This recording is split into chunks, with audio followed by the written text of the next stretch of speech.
The famous historian and lecturer at Makerere University College of Humanities and Social Sciences, Professor Mwambutsya Ndebesa, says the current state of affairs in the politics of Uganda dates back from the historical and structural challenges since the 1960s. We don't have principled politics.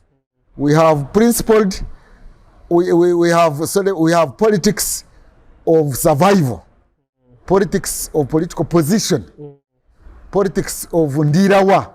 Professor Ndebesa reveals how the country battles with the absence of the characteristics of nation building, including national identity and national cohesion, which has fueled division, especially in the society. People shifting every other day, people hopping from political party to political party, hopping from this political support to the other support. Politics of citizens being bribed during elections by a mere half a kilogram of salt. Ndebesa further identifies the cause to this continuous nightmare. For example, we need to fight over civic principle ideas and principles such as equality. Are we fighting over equality of different societies in Uganda? Are we fighting over certain regions having poverty levels of 60% and above, and others are in 10% and below? Are we fighting over equal participation in politics or equal access to the public space, freedom of assembly and association? Or are we fighting over who has eaten more than the other? Understanding the core principles of democracy in Uganda is inevitable if the conversation of national politics is to receive space. This is timely as more key leaders on the political arena have amplified the voices calling for a national dialogue. The agenda of the dialogue is the question at play, with main opposition parties remaining divided. Now when you don't have equal participation and the political space is not equal, that is a recipe for political conflicts which can later translate into political violence. So we have to practice democracy, but also attitudes. Have the attitudes we hold changed? Are they in consonant with democratic practices? What informs competition and participation in the political space is outside the principles of democracy and nation building, but rather hatred, individual interests and division. The internal fight in FDC was not about FDC. It was about self-interest. You don't fight your personal interests in a framework of an organization that is supposed to coalesce our interests. This has seemingly left accountability and transparency to whom it may concern. The environment to favor active and equal participation remains toxic, affecting the democratic practices in the country. That toxic environment has got to be dealt with through dialogue. So the solution is a national dialogue for everybody who is in power to realize that they will not be victimized even when they are out of power. The Democratic Party President Norbert Mao 2 years ago moved to secure a working agreement with the ruling party, specifying efforts to cause for a national transition.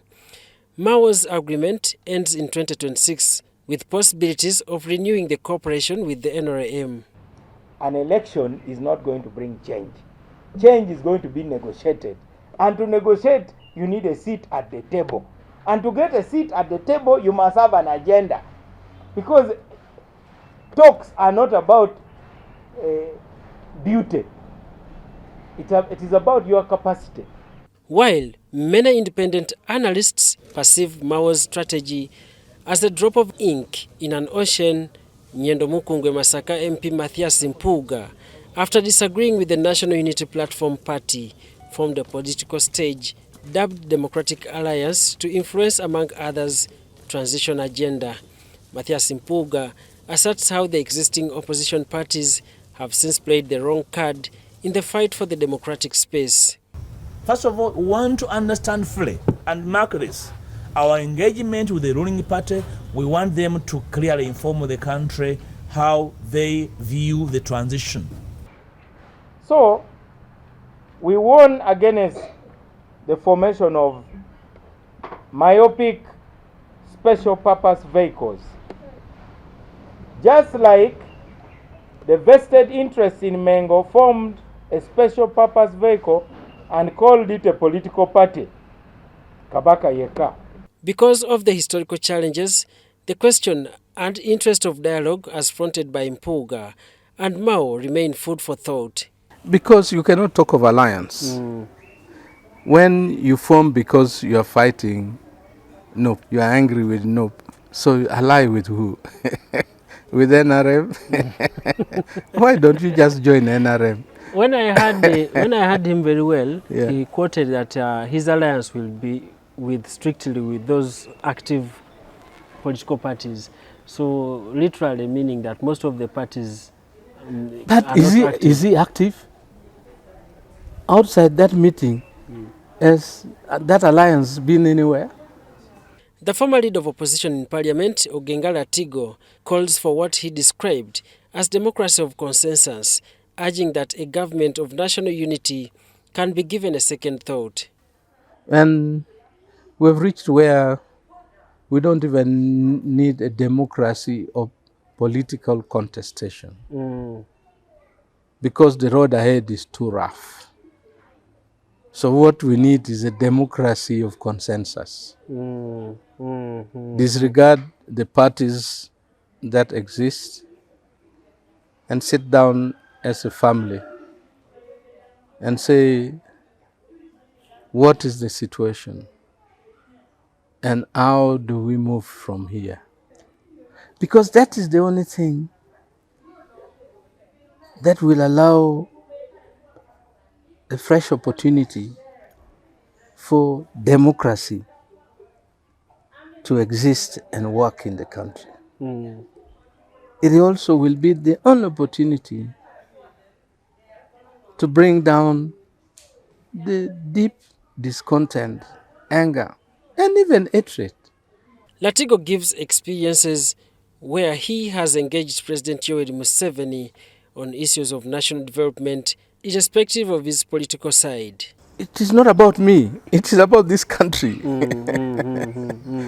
And if this is what needs to be done for the country, I will do it. But what is the NRM take on national dialogue? The question is, why do we go into politics? We go into politics to make a contribution to make Uganda better. If you can make a contribution by joining hands with another political party, there should be no problem. We can compare our visions. The vision of the NRM is very well stated. What is the vision of the others? The fate of the national dialogue, as claimed by some actors, remains a position to determine whether the elections are still considered a critical means of achieving agreeable and representative leadership as prescribed by the laws of the land. Daniel Mugoya, UBC News.